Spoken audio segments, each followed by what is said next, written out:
Well, the day is finally here.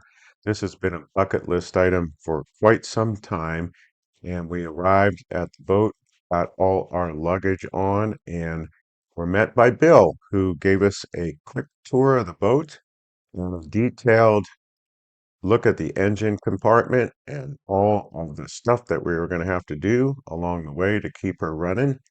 And then it was pretty much let's get out of the chute, and we went forward.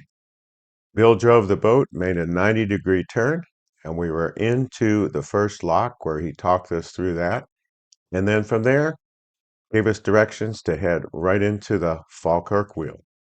All right, we are finally under our own control, and the instructions were to head straight into the lock next to the tour boat. And unfortunately, I didn't have it all under control, and I managed to bump the tour boat. It's more like a big bang. Oh, We definitely woke them up. yeah, great that these things have steel hulls, and we could see that the tour boat operator was starting to get ready to orient the passengers. Well, they do this tour several times a day, so you can hop on the Archimedes yourself without renting a narrowboat and go through the Falkirk wheel.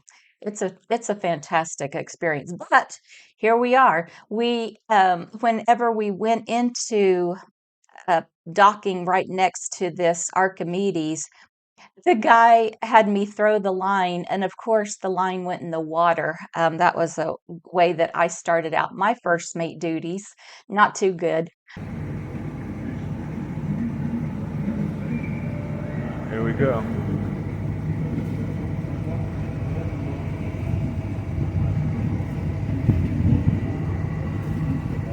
But anyway, we had high expectations. I was a bit nervous. We had not done, we did the Peterborough lock. We did a few locks that are different, the big chute, but this one is a one of a kind, just like those are. And it was truly a incredible experience. The whole experience was really something. In any case, we got tied up, and that tour boat, the Archimedes, is going to go last. They want us out of there, I'm sure. And that tour boat will go through the Rough Castle Tunnel, which is a very short tunnel, about 180 meters, and it will turn around and come back through the wheel. So we're basically going to be motioned to, hey, get on out of there, and we'll go on our way to Edinburgh. I'm sure they're going to want us to go first. Huh?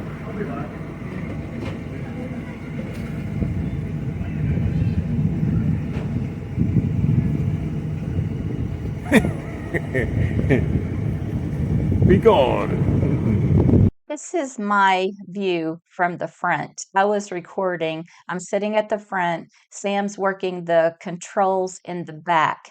Now, it seemed, from my perspective, that this boat is pretty much like driving a dinghy. Well, I would say so, except that it's a 53-foot long dinghy, and it's kind of like driving a pencil. So the entire trip from the bottom where we started up to the top only took about 5 minutes. And it was really, as I look around, it is a really neat blend of architecture and engineering, and certainly the highlight of our trip. We had selected this because all the locks are manned on the Scottish canals, and we didn't really want to have to get out and do the locks ourselves. It is, like Rev said, just 5 minutes to take it from the bottom to the top, and it doesn't use a whole lot of energy. They say the amount of energy it takes to boil 8 kettles of water, which is fascinating, and I guess that is done by counterbalancing the weight. Oh man, I wish I had my coat now. There's the tunnel. I'm gonna have to put that headlamp on.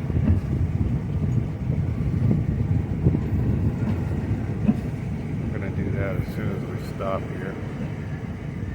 They're gonna want to get rid of us, I'm sure. All right, the ride's over.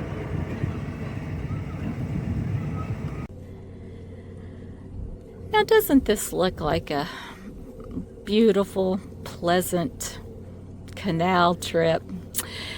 We have been through a small lock, the Falkirk wheel, that was awesome, and then a double lock.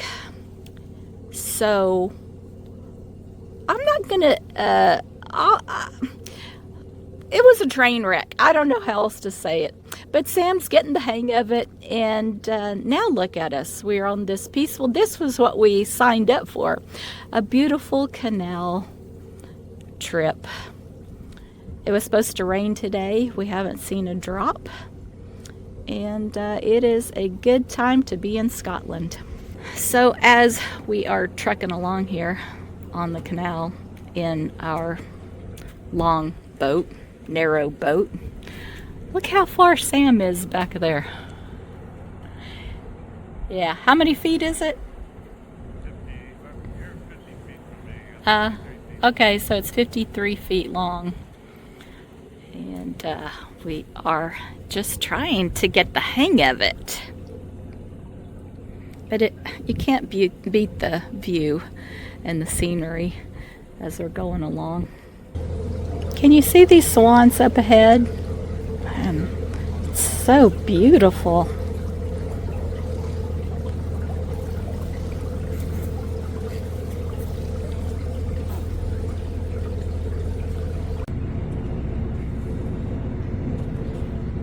Looking good.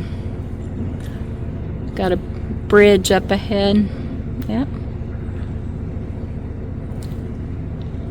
Seagull Trust Boathouse. That sound familiar? Okay. Yeah, sure. I'm going to be turning on the headlamp after we pass this building or under the bridge. Okay, past the bridge, headlight on because we're coming to a tunnel.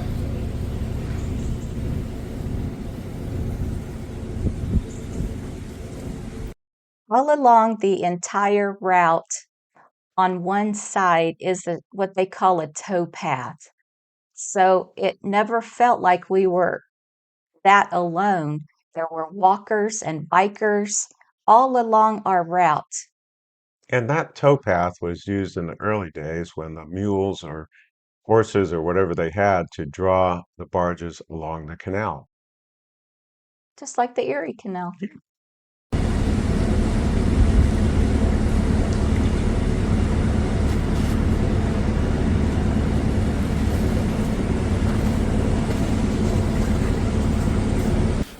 Oh, plenty on the right.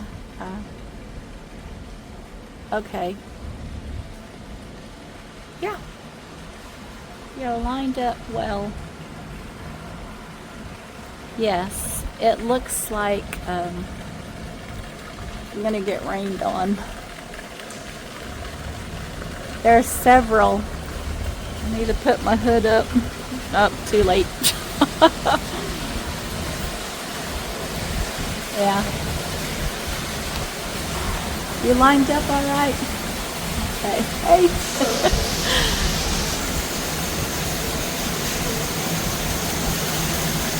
Look at that pouring down.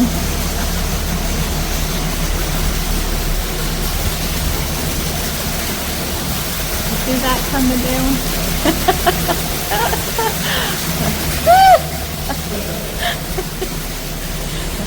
Hey. Those drops coming down were ice cold. Fortunately, well, they gave us an umbrella, a couple of umbrellas that came on the boat. I just didn't realize I was going to need them to go through the tunnel. Yeah, so this tunnel is long. It's 630 meters long, not like the Rough Castle tunnel, which we went through prior, which was about 180 meters long. That's the one that tour boat goes through and turns around. This one was long, and we couldn't go real fast through here because there's not much space. You might have seen at the beginning there was a blinking red and green light. We turned on our headlamp to go through to make sure anybody coming from the other way would see us. And it's only a one way. Headlamp was a switch up at the front. I have seen on YouTube videos several solo travelers. I do not know how they operate everything on this very long boat. You could hear me at the beginning telling Sam to go right or left because I'm so far ahead of him and I can see how close we're getting to the walls or to the towpath. And the way I'm steering this is on the back with a tiller, and I'm looking off to the one side to gauge my distance, and Rev is giving me directions up in the front, and of course we have our headsets on. This tunnel was built in 1822 under Prospect Hill, and it was built because the landowner didn't want to have his scenery spoiled by having a canal built, so they went underground. This was quite a first day. Are we done after this tunnel? When we first started, you could see the light at the end of the tunnel. But this video that I took, it was over 12 minutes from the time we started until the time we reached the other end. It really was a long tunnel, much longer than I expected. Oh, brother. Sam, you just now figured out that we don't know how to turn off the engine or stop the engine. Is there just one engine? I'm sure you'll figure it out. Yeah. We didn't hit. Yeah, you were closer to that side than in the middle. Now you're overcorrecting. Okay, beautiful right here. That's the center. Yeah, so our average speed through here, I think, was like 1.5 miles per hour, very slow. And again, we didn't touch the sides at all, but you could see on the boat that we had, people had scraped it once in a while. It is really hard steel boat. The boat weighs a lot. So We did our fair share of scraping. yeah, we did. So we are en route to Reading, and that is where we're going to tie up. We're going to have to use a combination of stakes and mallets and everything and lines to be able to get off the boat. And our primary mission is not only just getting some rest, even though this was just 5 miles today, we went through 3 locks, 2 tunnels, and of course the Falkirk wheel, and of course all the excitement of our very first day. So we're looking forward to a rest.